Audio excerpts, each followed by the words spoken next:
ABC 10 meteorologist Brenden Mincheff here with an extended weather forecast with this low pressure that's still 800 miles away as of Saturday morning, but working its way in towards Northern California. A couple of things here. It's going to follow the coast, this low pressure. It's right now off the coast of British Columbia, but it's going to follow the Pacific coast all the way down and really just kind of park in this jet stream. You can see where that kink is right here, a basket, if you will. That's where that low is going to drop and just kind of sit. Really, as we go through even Wednesday, Thursday of this coming week, it's going to dig this trough, as we call it. When it strengthens, we say it's digging. And so as this low moves on down, it's digging that trough. And that is going to bring with it some cooler air, some wind, and some rain to Northern California as well. But the first thing we'll notice is the wind. So let's start with that. Today for Saturday, this morning, if you're out early, you're not going to notice much. It's going to be a pretty typical morning. It's going to be sunny, winds 5 miles an hour or less, and cool, 50s and 60s for temperatures. But lunchtime into the afternoon, that's when we start to notice things are changing. It's a transition day today. So winds around lunchtime, about 10 to 15 miles an hour across the valley, upwards of 15 in the foothills, stronger among the highest elevations of the Sierra. Once we get into those afternoon hours, 4 o'clock, 5 o'clock, now we start to see winds out of the southwest, 15 to 20 miles an hour sustained in the valley. In the foothills, winds will be sustained upwards of 20 to 25 miles per hour. Same in the highest elevations of the Sierra. Wind gusts at this time upwards of 25 miles an hour in the valley, upwards of 35 miles an hour in the foothills and the Sierra. So lots of wind on tap for today. Here's another way to describe that wind. Here in the valley, again, 15 to 20 mile an hour sustained winds. You see wind gust speeds in blue, closer to 25 miles per hour, especially for the afternoon. You'll notice it starts to increase during the late morning and to the lunchtime hours, 10 miles an hour, closer to 15 to 20, before tapering off after sunset tonight. That's the general timing. Again, winds in the valley gusting to 25, but in the foothills gusting upwards of 35. And with that wind out of the southwest, what that's going to do for the mosquito fire is it's going to push that fire. It's going to drive it to the northeast. Relative humidity will be a little higher today, so fire danger not as high as it could be. And that increased moisture in the air should help just a little bit, but wind is a concern for today with the mosquito fire. So orange is yesterday's perimeter, orange, the perimeter is 24 hours ago, whereas red is the latest perimeter. And so you can see where the latest the growth in the fire has been. It's all on the east side, and you can see where that red sticks out just a little bit. We don't really see that at all on the western flank. They've held that line very well, and the light winds out of the southwest have helped. But as these winds pick up, this is where we're going to be looking for that fire growth, is up here on the eastern side of the fire. So that's something we're definitely watching today with those winds. But in terms of smoke, the winds will actually be a good thing because a lot of the foothills have really just been socked in with all this smoke. But look what happens when that wind picks up later today. Out of the southwest, that wind, it's just going to push that smoke to the northeast. So areas like South Lake Tahoe may actually see a good bit of clearing today. Placerville, Auburn, the foothill areas could see a good bit of clearing and potentially stay that way, as well as those southwesterly winds keep that smoke plume for the most part to the north and the east. Unfortunately, areas like Truckee, Reno, even along I-80 into north central Nevada do look to continue to see that smoke as those strong winds push that plume off to the north and the east. But on the backside of that wind, so today for Saturday, we're talking about wind. That's the big weather story, not looking at any rain. Once we get in towards Sunday, that's when we start to see some of those showers. So this is Saturday evening, 7 p.m. You can see some very light showers from Fairfield to Vacaville, but especially for the Bay Area and coastal regions. That's where we'll see those showers form first. Overnight, rain kind of comes and goes. We don't see a whole lot, very spotty showers across the valley. So some precipitation possible, but generally most of it, as you can see, will be in the coastal ranges right along the coast, even into the Bay Area, overnight Saturday into Sunday. Not to say we won't see a shower in the valley. We absolutely could. But for the most part, that's going to be in the Bay Area and along the coast. Once we get in towards Sunday morning, Sunday around lunchtime, more moisture starts to come in off the coast, and that's when we start to see those precip chances really push inwards. So from west to east as we go through the daytime on Sunday, that's the direction we will see that rain come in from.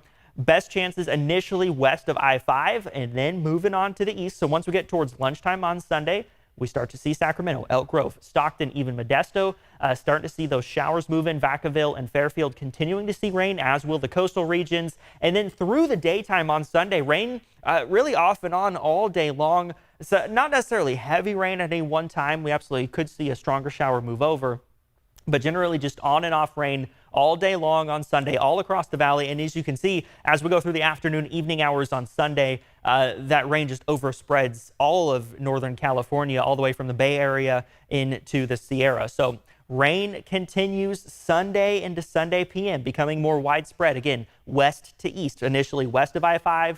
And then once we get towards 12 o'clock PM on Sunday, that rain chance starts to move eastward, east of I-5. By Monday morning, rain continuing. Even overnight Sunday into Monday, some flurries are possible above 7,500 feet. Accumulating snow above 8,000 feet or so. Snow really not going to be much of a factor with this particular storm, but some flurries absolutely possible amongst the highest elevations. But I highlighted Monday morning for the commute because it does look to be pretty soggy. So, you know, rain on Sunday, we have some plans. We might want to be outside, but generally we're not traveling too much on Sunday, whereas on Monday, a lot of us going to work on Monday morning, that commute does look like it will be pretty soggy. Monday afternoon, Monday evening, rain continues, maybe tapering off a little bit, but generally still looking at some widespread showers for Monday PM. So maybe even your evening commute could be pretty soggy as well. Let's look at kind of the longer range picture. So now we're in towards Monday. This is midnight on Monday, and you can still see some pretty widespread rain, mostly just showers, not really looking at any thunderstorms, but some widespread showers all across Northern California. And now we're in towards Monday at 6 p.m. So we went from midnight on Monday to Monday at 6 p.m., still looking at some pretty widespread showers across the area, especially now into the foothills and the higher elevations. That off and on rain chance will continue through Tuesday. Tuesday does look to lighten up in terms of rainfall. Not looking like we'll see quite as much on Tuesday, but the moisture, the showers will definitely still be there. And if we get enough clearing in the clouds and the rain, we could actually warm up a little bit, give us some more instability, and potentially a thunderstorm or two in the valley. The lots that we're watching here with the system, thunderstorms are a part of that, especially on the back end of the rainfall. So once we get through our kind of off and on soaking rain Sunday, Monday, then Tuesday, maybe Wednesday, we could start to see some thunderstorms again on the back end of the system. But generally, that rainfall sticks around. So when we're done, when the system moves out, we get through Wednesday. How much rain are we talking? About an inch or so in the valley, upwards of 1.5 inches in some of the foothills and higher elevations of the Sierra. 0.5 inch for the Bay Area, except for right along the coast where those numbers will be higher. 2 inches or more potentially for areas like Santa Rosa as we go through the first half of the week. So forecast confidence for the valley, pretty confident we're going to see more than 0.5 inch of rain in the Sacramento, Stockton, really I-5 corridor in the valley.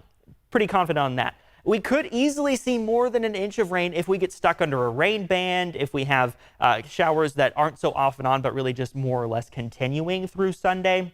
I think once we start talking about over 1.5 inches of rain, that's when it starts to seem a lot more unlikely. Not to say it couldn't happen. It could. Again, if we get stuck under a band, multiple bands of rain, we could see more than 1.5 inches of rain. But generally, it does look like our totals in the valley will stay below 1.5 inches. For the Sierra, we could actually see more than 1.5 inches of rain pretty easily. Still, again, it is going to depend on how long it rains, if we see banding, if it's more off and on or more continuous. So that's something we're watching, but the foothills and the Sierra would have a better chance of seeing more than 1.5 inches of rain. So for the valley, what are we talking about? Ballpark numbers, really about 3/4 inch to 1.25 inches of rain in the valley. High end 2 inches, kind of just what we talked about, right? This is the ballpark, but high end easily could see upwards of 1.5 inches if we get stuck under some bands. It's still, you know, until we see that rainfall in the area in real time, it'll be hard to exactly say what kind of rain we're looking at and for how long. But there's also that potential on the low end that we only end up seeing about 1.5 inches of rain.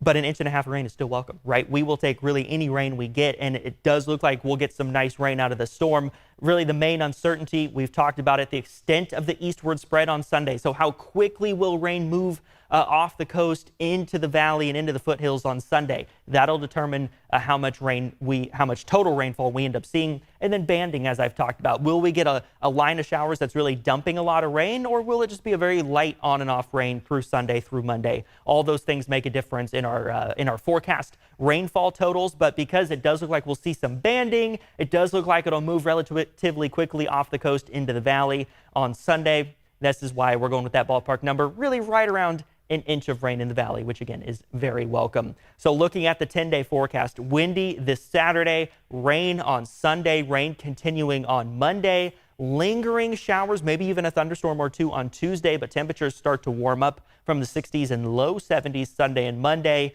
into those middle 70s on Tuesday. First day of fall begins on this coming Thursday, looking about 82 degrees. So this is a very fall-like system, even though technically this is a summer system because it's not fall just yet. And then you see some 90s there as well. 91 for next Sunday, 91 for next Monday. So a little bit of everything on this 10-day forecast. I hope you found that helpful. As always, be sure to stay with ABC 10 for the very latest weather information here in Northern California.